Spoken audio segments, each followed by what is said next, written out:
Good morning all, still just about morning here down in Cornwall. A little transfer video today, obviously a little bit behind some of the news, some of it no doubt you already heard.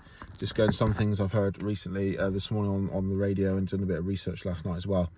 So, bit of a catch up. Firstly, TONALI, as per Fabrizio Romano, is looking like he's going to be unveiled officially today. I reckon it'll be by Wednesday, he'll be officially unveiled as a Newcastle player. This one has not dragged on. It feels like it's dragged on a bit. It feels a little bit frustrating, but obviously you've got the factor in, you know, it's a big transfer. He's one of their better players. He's a homegrown talent. You obviously had the his involvement in the European under-21 tournament as well.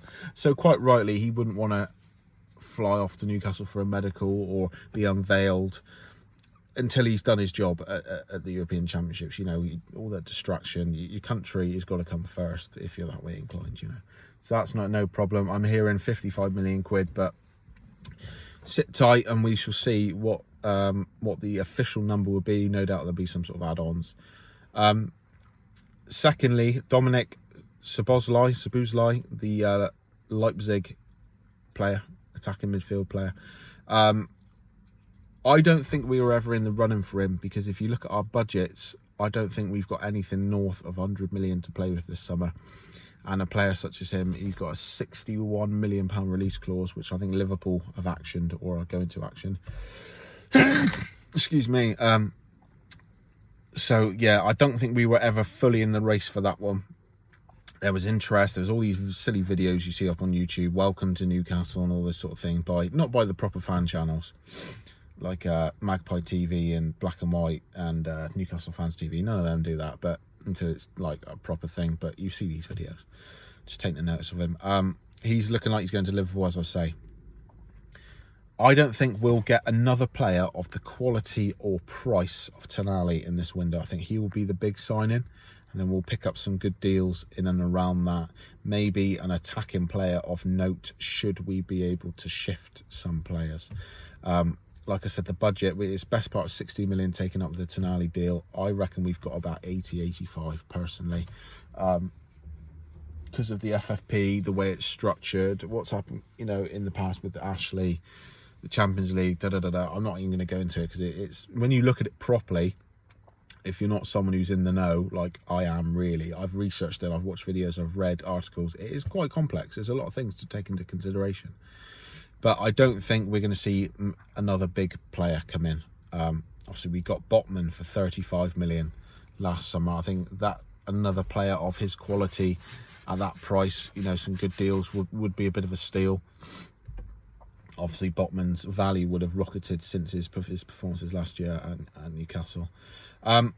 Ones we missed out on, so we covered SZOBOZLAI. James MADDISON has obviously gone to Tottenham. I'm not surprised. It would have been great to have a player of his quality, but when you factor in the budget and noises coming from the club, I'm not surprised he's gone to Tottenham, because obviously last summer there was big interest in him. In January there was big interest. I remember last summer we tabled, was it 40 million and a 45 million pound bid for the attacking midfield player from Leicester. I don't know off the top of my head how much he's gone to Tottenham for. I think it's 50, 55. Probably 50, but I'm not surprised, because it's been quite muted, the news from the club regarding MADDISON this summer window. Obviously media's been linking us with him. It's been Tottenham and Newcastle, but he hasn't been linked with Newcastle in the same way that TONALI has been, i.e. club representatives going to Italy, or club representatives, you know, medicals. Romano on Twitter is obviously a good source. There hasn't been that same level of detail, so I'm not surprised. I'm a little bit disappointed, because a player of his quality and creativity would have been a welcome addition to the squad. However, particularly with the Champions League, however, like I said, with the budget, again, it's no surprise he's gone to Tottenham. You could say, although probably a bigger club in recent history in terms of the players they've had, the managers they've had, the signings they've made, the stadium. In terms of right now, Tottenham are not in the Champions League and we are. So there is that. He might come to regret his decision. However, it is what it is. Other than that, we've got the young right back, 20-year-old right back, Livramento at Spurs at Southampton. Sorry, heavily linked with him. Obviously he's a quality player.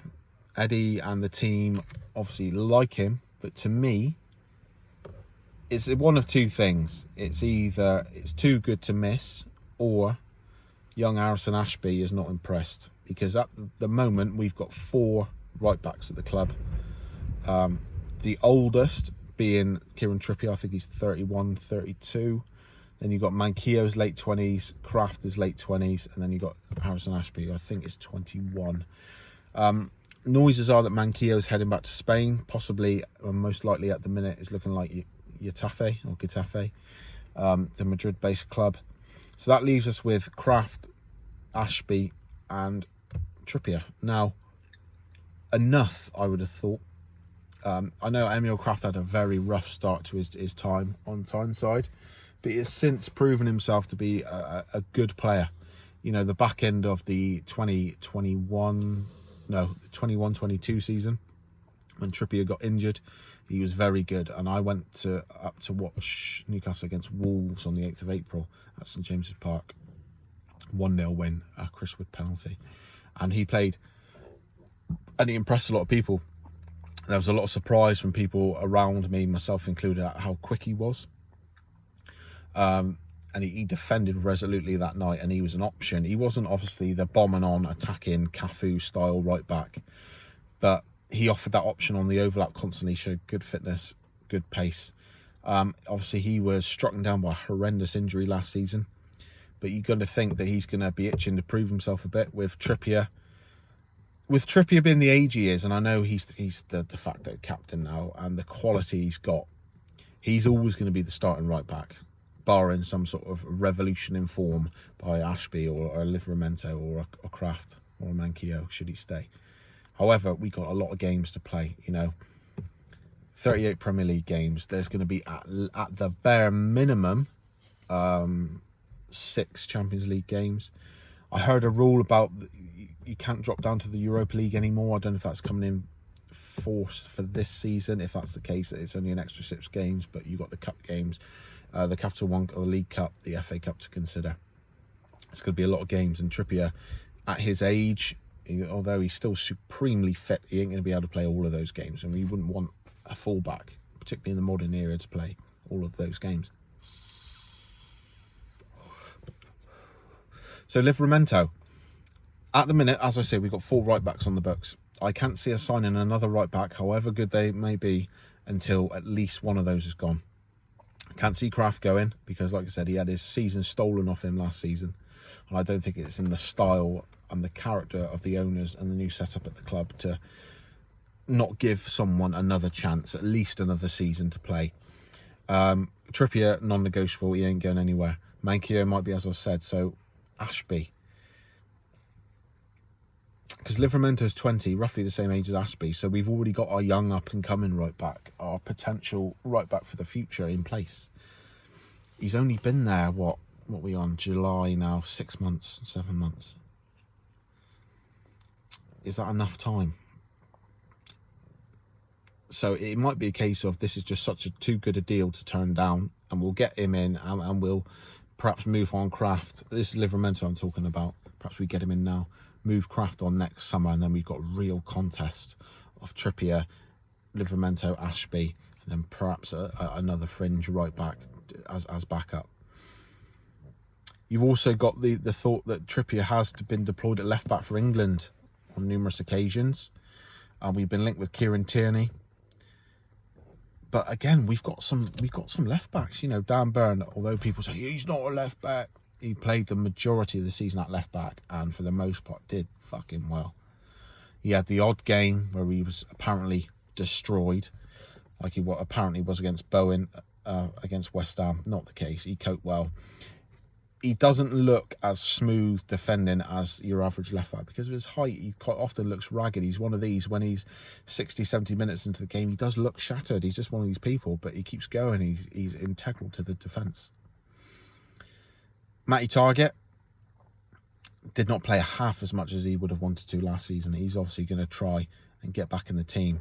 Then you've got Jamal Lewis, who no doubt will be going. But perhaps we want to get another right back in so Trippier can be deployed at left back if needed. I don't know. Other than that, I've not heard much else. There's rumours of other players, rumblings from the Bundesliga. I watched, is it Tifo Football YouTube channel the other day? They're on about sensible transfers, and I can't remember the guy's name, but a young lad, the Turkish Messi apparently, plays over in Turkey. I think he's at Fenerbahce. He's got a release clause of around 20 million, and I've seen a few clips of him on YouTube, which I know is the baseline, not even the baseline level of research, but he looks very, very good.